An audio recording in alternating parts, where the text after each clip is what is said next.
CBSE world में आपका स्वागत है। तो आज की इस वीडियो में हम क्लास 10 सोशल साइंस के सैंपल पेपर को डिस्कस करेंगे जो कि सीबीएसई ने रिलीज किए हैं और ये आपके बोर्ड 2021 एग्जाम के लिए है कि बोर्ड के एग्जाम में आपके किस तरह से क्वेश्चन पूछे जाएंगे, किस किस मार्क्स के क्वेश्चन, कितने क्वेश्चन रहेंगे, ये सारी चीज हम इसमें देखेंगे। तो पहले हम मार्क्स का डिस्ट्रीब्यूशन देख लेते हैं कि किस सेक्शन में कितने नंबर के क्वेश्चन रहेंगे, कितने क्वेश्चन रहेंगे, ये देखते हैं। तो क्वेश्चन पेपर का जो पैटर्न है उसमें चेंजेस आए हैं। अब पहले क्या था ये डिस्कस करने का कोई फायदा नहीं। मेन हमको ये जानना है कि अब पेपर का पैटर्न क्या है, कैसे क्वेश्चन पूछे जाएंगे। तो टोटल आपके 32 क्वेश्चंस रहेंगे। सेक्शन ए में क्वेश्चन नंबर 1 to 16 रहेगा, ऑब्जेक्टिव टाइप रहेंगे। इसमें कई तरीके के क्वेश्चन रहेंगे, जैसे आपका एमसीक्यू हो गया, फिल इन द ब्लैंक्स हो गया, assertion and reason based question हो गए। ठीक है, तो इस टाइप के क्वेश्चन रहेंगे और सारे क्वेश्चन आपके 1 मार्क्स के रहेंगे, यानी 16 क्वेश्चन टोटल रहेंगे और हर क्वेश्चन 1 मार्क्स के। तो टोटल ये 16 मार्क्स हो गया। सेक्शन बी का आपका क्वेश्चन नंबर 70 to 22 रहेगा, यानी टोटल यहां आपके 6 क्वेश्चन रहेंगे और हर क्वेश्चन 3 मार्क्स के, यानी 6 into 3 18 मार्क्स का ये वाला सेक्शन हो गया। फिर जो सी सेक्शन है उसमें क्वेश्चन नंबर 23 to 26 रहेगा, यानी यहां से 4 क्वेश्चन टोटल रहेंगे और ये 4 क्वेश्चन चारों सब्जेक्ट के आपके रहेंगे। इकोनॉमिक्स के क्वेश्चन रहेगा, हिस्ट्री से, सिविक्स से और ज्योग्राफी से। तो हर क्वेश्चन 4 मार्क्स का रहेगा। इसमें पैराग्राफ बेस्ड क्वेश्चन रहेंगे, अभी हम देखेंगे कैसे क्वेश्चन आ रहे हैं, और उसके अंदर आपको क्वेश्चन दिए रहेंगे। तो टोटल 4 क्वेश्चन 4 मार्क्स के, तो आपका हो गया 16। इसी तरह आपका सेक्शन डी हो गया। इसमें आपका क्वेश्चन नंबर 27 to 31 रहेगा, हर क्वेश्चन 5 मार्क्स का रहेगा, यानी यहां से 5 क्वेश्चन और हर क्वेश्चन 5 मार्क्स के, 25 मार्क्स का ये हो गया। और सेक्शन ई आपका मैप वाला हो गया। 3 क्वेश्चन आपके वो ज्योग्राफी से रहेंगे और 2 क्वेश्चन आपके हिस्ट्री से रहेंगे, यानी 2 मैप आपके हिस्ट्री के होंगे और 3 मैप ज्योग्राफी के रहेंगे। ये टोटल 5 मार्क्स का आपका आएगा। अब जो पेपर को मैंने एनालाइज किया है उससे ये पता चला है कि ये जो 5 मार्क्स के मैप वाले क्वेश्चन है ये तो बिल्कुल फिक्स है। जो आपका सिलेबस में दिया हुआ है मैप उसी में से पूछना है। ऐसा नहीं कि आपको सारे मैप जितने भी बुक में दिए हैं सब तैयार करना है। जो भी सिलेबस के अंदर मेंशन है उसको आपने तैयार कर लिया तो ये 5 मार्क्स आपके फिक्स हो गए। फिर ये जो 25 मार्क्स हैं, यानी 5 मार्क्स वाले जो क्वेश्चन है ये भी डायरेक्ट टॉपिक से पूछे गए हैं, कोई बहुत ज्यादा घुमा फिरा के नहीं पूछा गया है। आपने अगर चैप्टर पढ़ा है, चैप्टर की नॉलेज है, तो आप ये क्वेश्चन लिख दोगे। ये डायरेक्ट टॉपिक से क्वेश्चन है, तो ये 25 में भी कोई प्रॉब्लम नहीं होने वाली है। मेन आपका ये 4 मार्क्स के जो ऐड किया गया है, जो कि टोटल 16 मार्क्स का है, ये पैराग्राफ बेस्ड है। ये थोड़ा सा ट्रिकी क्वेश्चन है क्योंकि पैराग्राफ तो आपको दिया है, लेकिन अगर आप चैप्टर अच्छे से ना पढ़े होगे और चैप्टर को अच्छे से आपने ना समझा होगा लाइन बाय लाइन, तो यहां पर आपको ये क्वेश्चन सॉल्व करने में प्रॉब्लम आएगी। वो भी हम देखेंगे तो आपको खुद ही आइडिया हो जाएगा कि किस तरह से यहां से क्वेश्चन पूछे गए हैं। तो ये वाला थोड़ा ट्रिकी है। बाकी 3 मार्क्स वाले में भी जनरली डायरेक्ट क्वेश्चन है और 1 मार्क्स के लिए आपको चैप्टर की डीप नॉलेज होनी चाहिए, लाइन बाय लाइन आपको नॉलेज होनी चाहिए।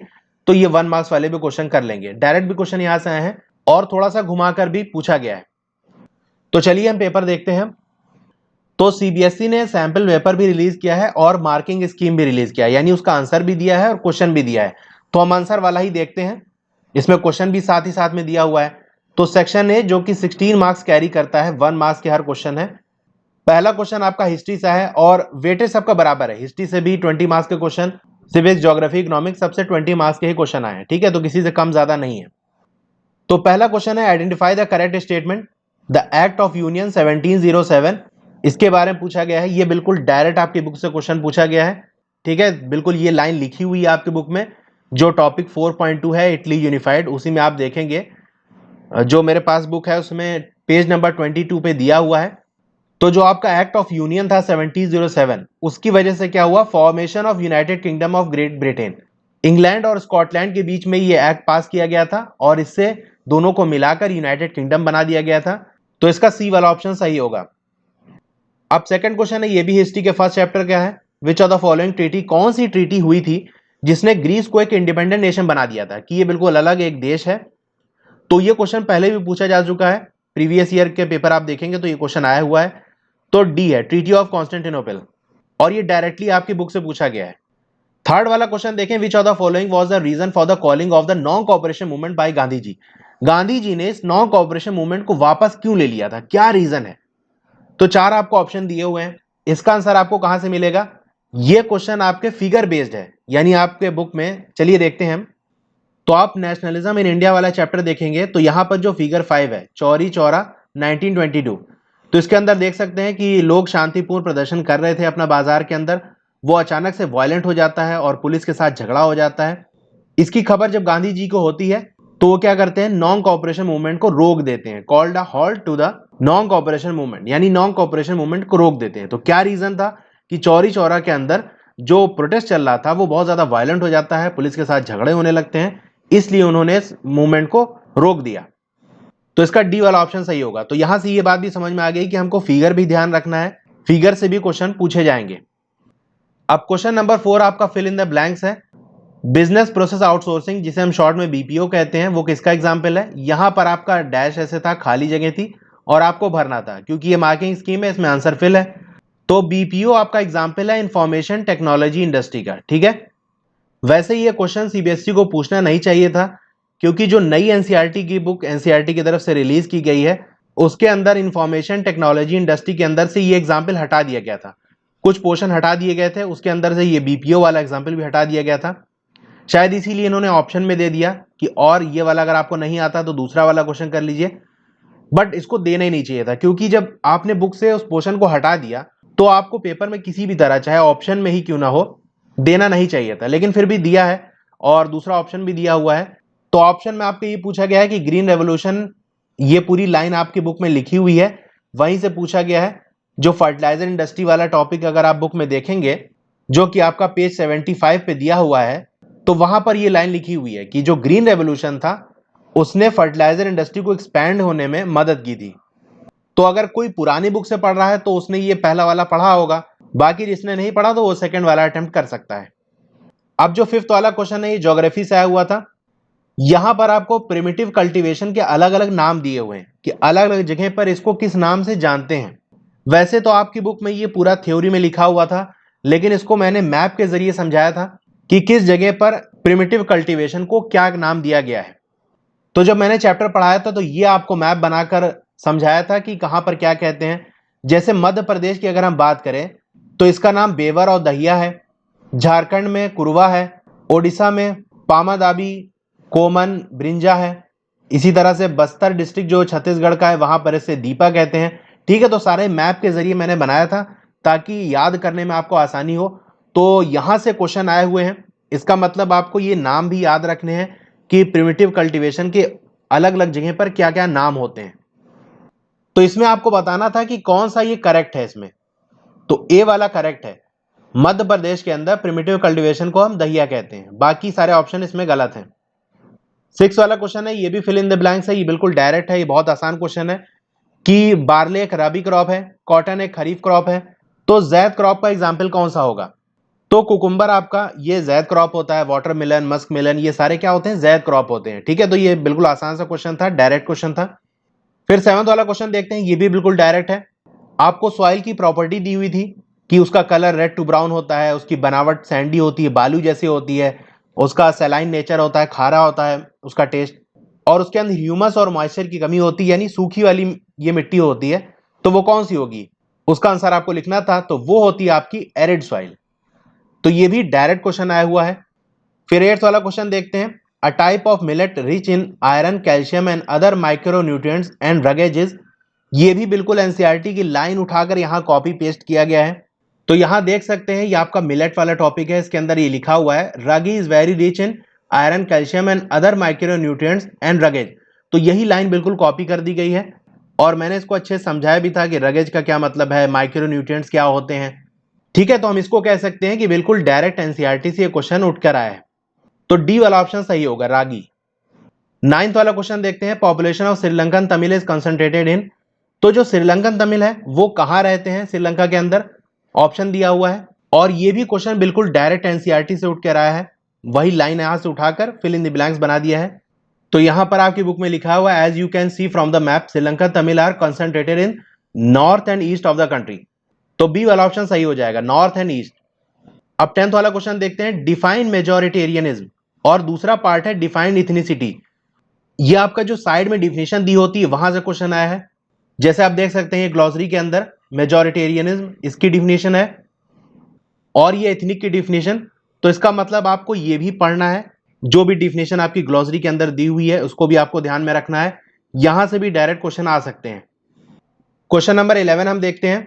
यहां ये पूछा जा रहा है कि जो रेसिड्यूरी सब्जेक्ट हैं उनमें कानून कौन बनाता है। तो ये भी बिल्कुल डायरेक्ट आपका बुक से पूछा हुआ क्वेश्चन है। इस पे कानून यूनियन और सेंट्रल गवर्नमेंट बनाती है।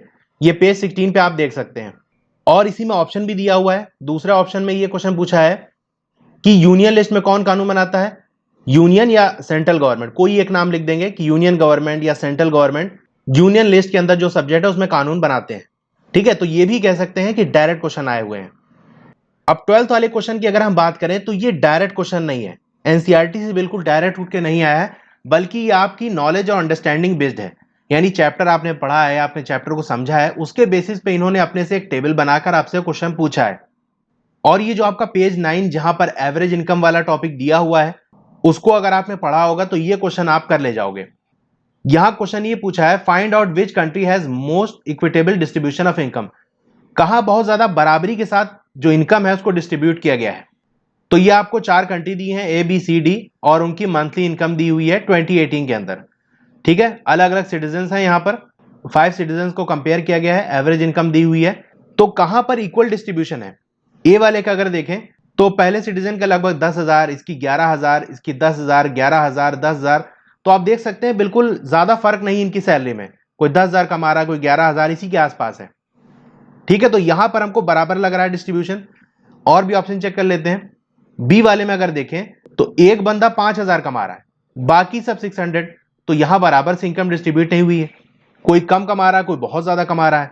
सी वाला को देखें तो ये 550 रुपीज कमा रहा है और ये 10,500, बहुत ज्यादा फर्क है। तो यहां भी इक्विटेबल डिस्ट्रीब्यूशन नहीं है, बी और सी तो ऐसे ही आउट हो गए। डी वाले के देखें तो ये 800 बेचारा कमा रहा है और ये 4800, ये 700, ये 5000। तो यहां भी इक्वल डिस्ट्रीब्यूशन नहीं है, सिर्फ ए वाला हमको लग रहा है। तो ये बिल्कुल सिंपल सा क्वेश्चन था। अगर ये टॉपिक आपने पढ़ा होगा, बुक में ध्यान होगा, तो आप बिल्कुल आसानी से इसको कर ले जाओगे। तो ए वाला ऑप्शन इसका सही होगा। अब 13th वाला क्वेश्चन देखें, आपको यहां पर पैसेज दिया हुआ है और उसके बेसिस पे आपसे क्वेश्चन पूछा गया है। अब यहां पर ये वही पैसेज है जो आपकी बुक में दिया हुआ है, बस नाम चेंज किया गया है। अगर आप पेज नंबर 47 पे जाओगे तो जहां पर वैरायटी ऑफ क्रेडिट अरेंजमेंट दिया हुआ है उसके अंदर रमा का एग्जाम्पल दिया हुआ है, बस रमा की जगह आपको मोहन कर दिया है, बाकी सारी चीज वही है और उसके बेसिस पे क्वेश्चन पूछा है। तो आपको पहले ये पैराग्राफ पढ़ लेना है अच्छे से, फिर क्वेश्चन करना है। तो इसमें ये लिखा है कि मोहन क्या है, एक एग्रीकल्चरल लेबर है, खेती बाड़ी करता है, लेकिन दूसरे के जमीन पे लेबर है, मजदूर है। और कुछ महीने साल के अंदर ऐसे होते हैं जहां पर उसके पास कोई काम नहीं होता और उसको क्रेडिट लेना पड़ता है, यानी उधार लेना पड़ता है अपने डेली के खर्चा चलाने के लिए। अब ये लोन किससे लेता है, जो उसका एम्प्लॉयर है जहां ये नौकरी करता है और जो कि एक जमीन का मालिक है, जिसके यहाँ काम करता है, उसी की जमीन पे खेती करता है, तो उसी से ये लोन लेता है। और जो इसका एम्प्लॉयर है जिसको नौकरी पे रखा है, जिससे ये लोन ले रहा है, वो 5% पर मंथ इससे इंटरेस्ट लेता है, जो कि बहुत ज्यादा है। अब मोहन ये कर्ज कैसे चुकाता है, उसी के जमीन पे काम करके। पैसा तो दे नहीं पाएगा क्योंकि खर्चा चलाने के लिए तो पैसा ले रहा है, तो बदले में वो उसका काम कर देता है। तो क्वेश्चन ये पूछा जा रहा है, over the year his debt will, उसका जो डेट है, उसका जो कर्ज है, वो साल जैसे बीतता जाएगा क्या होगा। तो जब चैप्टर पढ़ाया था, जब ये एग्जाम्पल पढ़ाया था, वहां भी हमने देखा था कि जो रमा वाला केस था तो उसका कर्ज बढ़ता जा रहा था। यहां भी यही होगा क्योंकि उस बंदे के पास तो खर्चा चलाने के लिए पैसा नहीं, वो तो लोन ले रहा है उसी के लिए। अब जब इंटरेस्ट लग जाएगा और ज्यादा पैसा देना पड़ेगा तो वो कहां से देगा। तो टाइम के साथ उसका जो इंटरेस्ट है, उसका जो कर्ज है, वो बढ़ता चला जाएगा। Increase because of increasing interest and non payment of monthly amount, वो पैसा नहीं दे पाएगा और उसका इंटरेस्ट बढ़ता चला जाएगा, क्योंकि अगर पैसा होता तो वो उधारी क्यों लेता। इसलिए ए वाला ऑप्शन इसका सही होगा। इसी में दूसरा पार्ट दिया था, ऑप्शन में दिया था, चाहे आप पहला वाला कर लो चाहे दूसरा वाला। इसमें यह पूछा जा रहा है, बहुत सारे जो एग्रीकल्चरल लेबर हैं, यानी दूसरे की जमीन पे जो खेती करते हैं, जैसा कि मोहन हो गया, तो वो उनको डिपेंड रहना पड़ता है इनफॉर्मल सेक्टर से लोन लेने के लिए। यानी जो एम्प्लॉयर है जहां से लोन ले रहा है वो इनफॉर्मल सेक्टर के अंदर आता है। ये चैप्टर आपने पढ़ा होगा तो जानते होगे। तो ये पूछ रहा है कि इस इनफॉर्मल सेक्टर के बारे में कौन सी बात सही है। तो एक एक ऑप्शन को हम चेक करते हैं। इनफॉर्मल सेक्टर के बारे में बात की जा रही है, there are government bodies to supervise informal sector. ऐसा कुछ नहीं है, क्योंकि ऐसा फॉर्मल में होता है कि वहां पर गवर्नमेंट देखती है, ध्यान रखती है। इनफॉर्मल में ऐसा कुछ नहीं होता। दूसरा, money lender ask for reasonable rate of interest, यानी ठीक ठाक इंटरेस्ट लगाता है, नहीं बल्कि इतना ज्यादा इंटरेस्ट लगाते हैं। आप देख सकते हो जो एग्जाम्पल अभी हमने देखा 5% पर मंथ, यानी अगर सिंपल ही अगर हम देखें तो 12 5 से 60% इंटरेस्ट लगा रहा है। वहीं फॉर्मल सेक्टर में 7 to 8% रहता है, तो कितना ज्यादा फर्क है। तो इसे हम रीजनेबल रेट ऑफ इंटरेस्ट नहीं कहेंगे, बल्कि बहुत ज्यादा इंटरेस्ट लगाया जा रहा है। तो ये वाली बात भी गलत होगी, पहली वाली भी गलत है। C, cost of the informal loan to borrower is quite high. Informal में जो कॉस्ट है लोन की ज्यादा होती है, हाँ ज्यादा होती है, हम देख सकते हैं 60% है, तो ये वाला इसका सही होगा। लास्ट वाला भी देख लेते हैं, money lender use fair means to get money back, यानी जो मनी लेंडर है जिन्होंने उधार दिया है वो सही तरीके से अपना पैसा वापस लेते हैं, नहीं बल्कि ये आपकी बुक में लिखा भी हुआ है कि वो लोग गलत तरीका इस्तेमाल करते हैं अपना पैसा वापस लेने के लिए, तो ये वाला भी गलत होगा। तो सी ही ऑप्शन इसका सही होगा। अब 14th वाले क्वेश्चन की बात करें तो ये भी बिल्कुल डायरेक्ट पूछा गया है। डायरेक्ट जो कोलेटरल की डिफिनेशन है उसके बारे में पूछा है कि कोलेटरल क्या होता है। तो कोलेटरल क्या होता है, जब भी किसी को लोन लेना होता है, बैंक से लोन लेना होता है, तो कोई चीज गारंटी के तौर पे वो रखता है। अब भाई कोई भी तो पहुंच नहीं जाएगा, कोई भिखारी पहुंच गया कि हमको लोन दे दो, लोन दे देगा, बल्कि बैंक ये देखेगा कि आप लोन कैसे चुकाओगे, आपके पास कुछ है, कोई जमीन है, कोई घर है, तो उसको कोई भी चीज को आप कोलेटरल की तरह रखना पड़ता है। जैसे आपने कोई घर लिया है तो घर के कागजात, या आपके पास कोई जमीन है तो उसके डॉक्यूमेंट्स आपको बैंक के पास जमा करने होंगे गारंटी की तरह से, कि इन केस अगर मैं लोन ना दे पाऊं तो आप मेरे इस घर को बेच के अपना पैसा वापस ले सकते हो।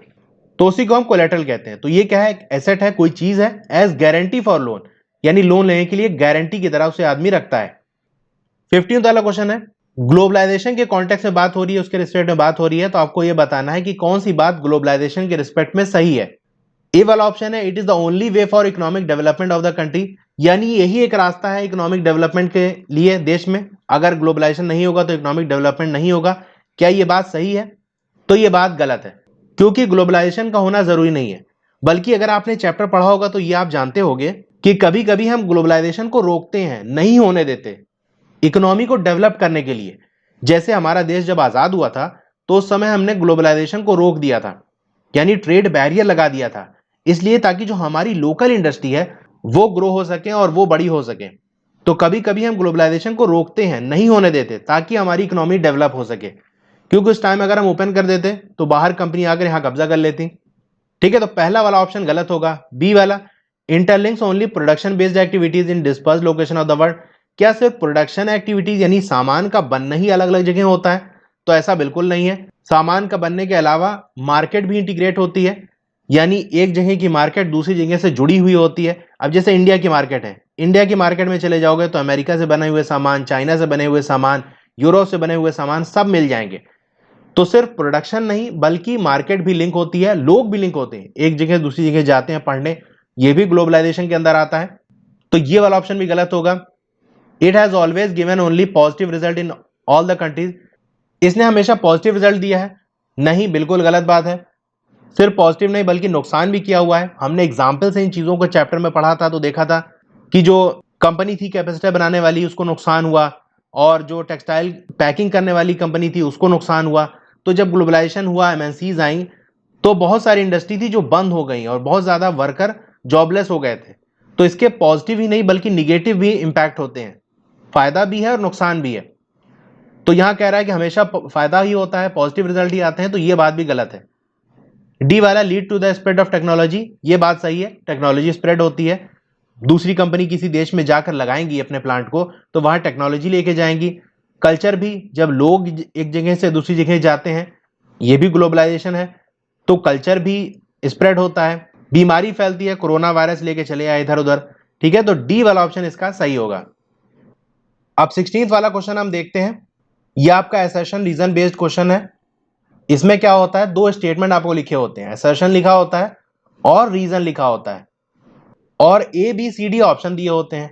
अगर आपका ए में जो बात लिखी है वो सही है और आर में जो बात लिखी है वो भी सही है, और आर जो है वो ए का एक्सप्लेनेशन दे रहा है, कि अगर मैं पूछूं कि ए क्यों सही है, क्या रीजन है बताओ, तो उसका रीजन आर में लिखा होना चाहिए। आर वाला जो स्टेटमेंट है वो रीजन होना चाहिए ए के सही होने का, तब तो हम ए वाला ऑप्शन सही करेंगे। और अगर ए सही है, आर सही है, लेकिन आर कोई एक्सप्लेनेशन नहीं दे रहा है, ए अपना अलग बात कर रहा है, आर अपना अलग बात कर रहा है, तो बी वाला लगाएंगे। इसी तरह अगर ए सही है, आर गलत है, तो सी, और ए गलत है, आर सही है, तो हम डी वाला ऑप्शन लगाएंगे। ठीक है, तो हम क्वेश्चन देखते हैं। Different people have different development goals. अलग अलग लोगों के डेवलपमेंट गोल अलग होते हैं। बिल्कुल सही बात है, आपकी बुक में लिखा हुआ है बिल्कुल ये स्टेटमेंट, तो ये बात तो सही है। आर में देखें, people want freedom, equality, security and respect. लोगों को फ्रीडम चाहिए, आजादी चाहिए, इक्वालिटी चाहिए, हर कोई चाहेगा कि उसके साथ बराबर का मामला किया जाए, सिक्योरिटी हर किसी को चाहिए और रिस्पेक्ट हर किसी को चाहिए। तो ए भी सही है और आर भी सही है।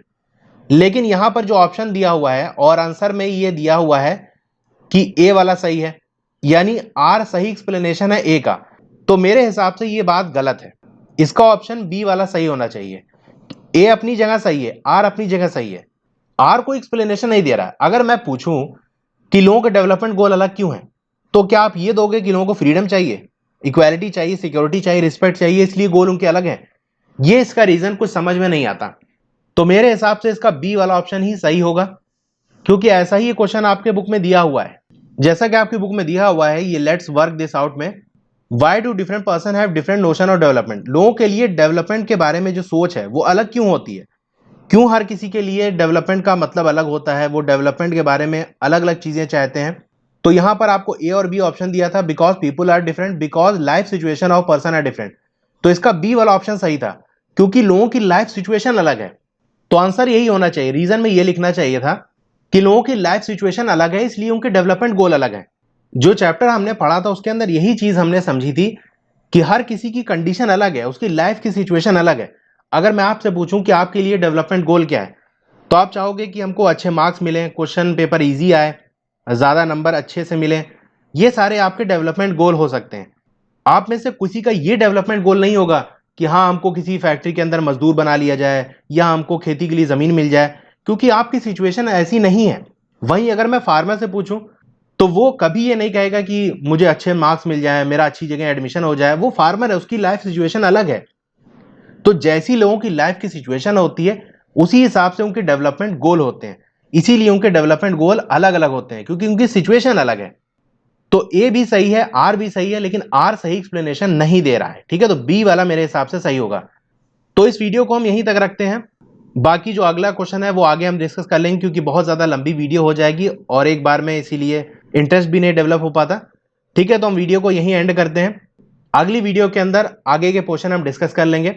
तो आपको वीडियो कैसी लगी कमेंट करके जरूर बताइए। अच्छी लगी हो तो लाइक जरूर करिए और अपने दोस्तों में से शेयर करिए। चैनल पर नए हैं तो चैनल को सब्सक्राइब कर लीजिए और उसके बगल में जो बेल आइकन है उसको दबा दीजिए, ताकि जब भी नई वीडियो आए वो आपको मैसेज आता रहे। Okay, thank you.